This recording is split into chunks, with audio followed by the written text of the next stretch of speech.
તો મિત્રો, આજે કઈ આયર્ન ફોલિક એસિડની સિરપ છે તે તમે ક્યારે અને કેટલી માત્રામાં આપી શકો અને તેના લાભ કયા છે અને નુકસાન કયા છે તે આપણે આજે આ વિડીયોમાં જોશું.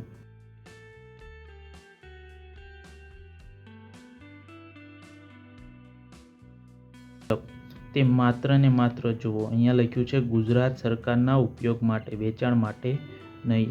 એટલે આ તમારે બાળ મંદિરમાંથી લેવી જરૂરી છે, ત્યાંથી જ મળી શકશે. બાકી તમને વેચાણ જે કંઈ મેડિકલ સ્ટોર છે ત્યાં તમને મળશે નહીં. આયર્ન ફોલિક એસિડ સિરપ ક્યારે યુઝ કરવી તે આપણે આગળ વિડીયોમાં જોશું. એ પહેલાં આપણે જોઈ લઈએ કે તેનું માપ કેટલું હોય છે. તો એમાં એક આવું માપ્યું આવે છે જે તમારે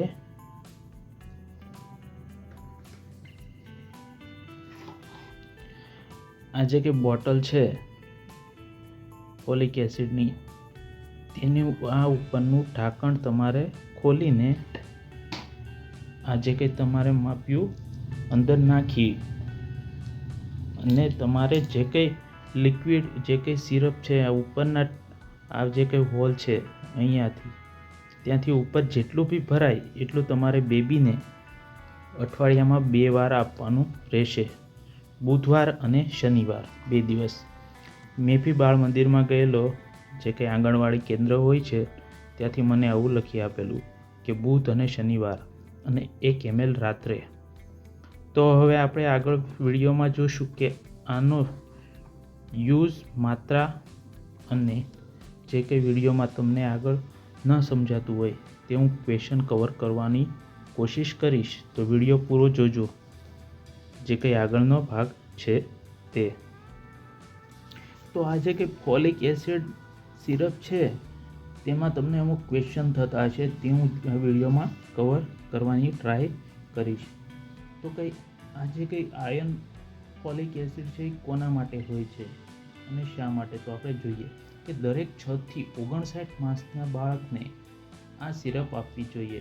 આ સિરપ નિયમિત તમે આપો તો તેમાંથી પાંડુ રોગ એટલે કે એનિમિયા અટકાવવા માટે જરૂરી છે.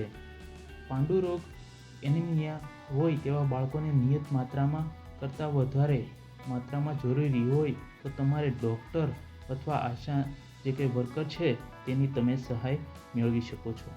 અને આ કેટલી માત્રામાં તમારે આપવી જોઈએ, તો આ તમારે 1 મિલી અઠવાડિયામાં 2 વખત એટલે કે બુધવાર અને શનિવાર તમે આપી શકો છો, કોઈ બી 2 દિવસ. આયર્ન ફોલિક એસિડ તમારે શા માટે આપવું જોઈએ અને અઠવાડિયામાં 2 વખત તમે જે કંઈ આપો છો ફોલિક એસિડ, તો તેનાથી કયા કયા લાભ થાય છે. તો આ સિરપ એ પાંડુ રોગ, એનિમિયાના અટકાયત અને સારવાર એમ બંને માટે જરૂરી છે. આયર્ન ફોલિક એસિડ એ શારીરિક, માનસિક અને બૌદ્ધિક અને સર્વાંગી વિકાસ માટે જરૂરી છે. લોહ તત્વની જેનામાં ખામી હોય તેવા બાળક જલ્દી થાકી જાય, ઓછા સક્રિય હોય, ધ્યાન ઓછું હોય, શાળામાં હાજરી નહિવત હોય તથા પ્રદર્શન ઘણું ઓછું હોય, અઠવાડિયામાં 2 વખત એટલે કે આ સિરપ જે કંઈ લેવાથી બાળક સ્વસ્થ રહે છે. કોના દ્વારા તમે આ જે કંઈ સિરપ છે તે તમે આપી શકો છો, તો તેનો જવાબ છે શક્ય હોય ત્યાં સુધી ઘરના વડીલ કે જે બાળકની સાર સંભાળ રાખતા હોય, જેમણે 6 માસથી 59 માસના બાળકને 1 મિલી સિરપ અઠવાડિયામાં 2 વખત આપી શકે.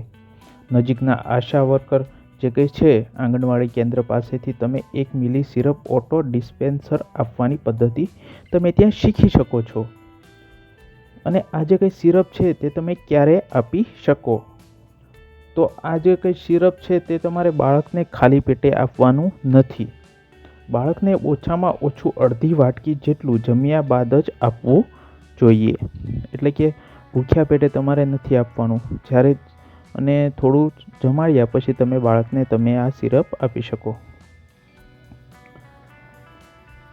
આ જે સિરપ છે એ લોહ તત્વનું શોષણ વધારે એવો ખોરાક આપવો, જેમ કે વિટામિન સી યુક્ત લીંબુ, જામફળ, આંબળા, નારંગી, ફણગાવેલા અથવા આથેલો ખોરાક. હવે તમારે જે કંઈ આ જે સિરપ આપતા પહેલાં તમારે કંઈ ડૉક્ટર હોય તેની સલાહ લેવી. જેમ કે તમારું બાળક માંદું રહેતું હોય, બાળકને કોઈ દવાની રિએક્શન અથવા એલર્જી હોય, જો તમારું બાળક અતિ ગંભીર કુપોષિત હોય, તમારા બાળકને વારંવાર લોહી ચડાવવું પડતું હોય, તો તમારે નજીકના જે કંઈ ડૉક્ટર હોય તેની તમે સલાહ લઈ શકો છો. અને આ જે કંઈ સિરપ છે એ કયા કિસ્સામાં ન આપવું જોઈએ. દવાના બોક્સ પર બતાવેલું તમારી એક્સપાયરી ડેટ છે એ જતી રહી હોય અને દવાનું જે કંઈ બોક્સ એ નુકસાનકારક હોય ત્યારે તમારે આ સિરપ આપવાની નથી. તમારે જે કંઈ બાળક છે એને એન્ટાસિડ, અનાજની રોટલી, દૂધ અને દૂધની બનાવટો, કોફી, ચા, અપાયાના પૂર્વ 1 કલાક તથા પછીના 2 કલાકમાં આયર્ન ફોલિક સિરપ આપવી નહીં. હવે જે કંઈ મેં વાત કરી હતી કે તેનાની આડઅસર કઈ થઈ શકે, તો તેની આડઅસરની વાત કરીએ તો દરેક દવાના ફાયદા અને ગેરફાયદા હોય છે. અમુક બાળકોમાં સિરપ લેવાથી ઉબકા, પેટમાં દુખાવો, ઝાડા કે અપચો જેવી તકલીફ થતી હોય છે. આ સામાન્ય તકલીફ થોડાક સમય માટે જ હોય છે. નિયમિતપણે દવા લેવાથી જતી રહે છે. જો આ ઉપરની જે કંઈ આડઅસર શરૂ રહે તો નજીકના તમે ડૉક્ટર, આશા વર્કર તથા આંગણવાડી કેન્દ્રનો સંપર્ક તમે કરી શકો છો. હવે તમારે જે કંઈ લોહ તત્વની સામાન્ય રીતે છે ને કાળા ઝાડા થાય છે, તેથી ગભરાવાની જરૂર નથી. આ કંઈ આડઅસરથી ગભરાવાની જરૂર નથી. જો અગાઉ ઉપરના તમારે આડઅસર થયેલ ન હોય તો શક્યતા પ્રબળ રહે છે. હવે સાચવણી કઈ હોય છે. હવે ધારો કે આ જે કંઈ સિરપ છે તેની સાચવણી કેવી રીતે રાખવી, તો કે નાના બાળકોથી બોટલ દૂર રાખવી. અકસ્માતે વધારે ડોઝ હાનિકારક છે, તમારે વધારે ડોઝ આપવાના નથી. આયર્ન ફોલિક એસિડની સિરપને કોરી તથા ઠંડી જગ્યામાં રાખવી. સૂર્યપ્રકાશથી દૂર રાખવી. ઠંડા અને સૂકા તેમજ સૂર્યના તાપથી દૂર રાખો.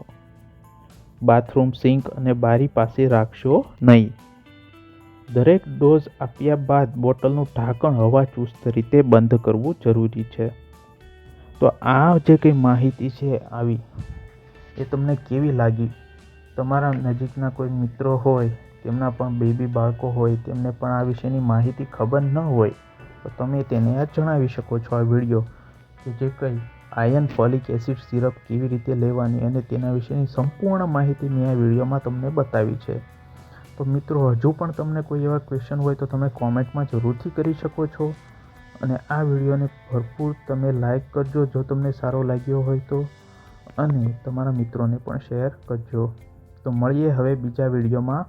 ત્યાં સુધી ધન્યવાદ. જય હિન્દ, જય ભારત. અને હા, ચેનલમાં ન હો તો ચેનલને પ્લીઝ જરૂરથી સબસ્ક્રાઈબ કરજો.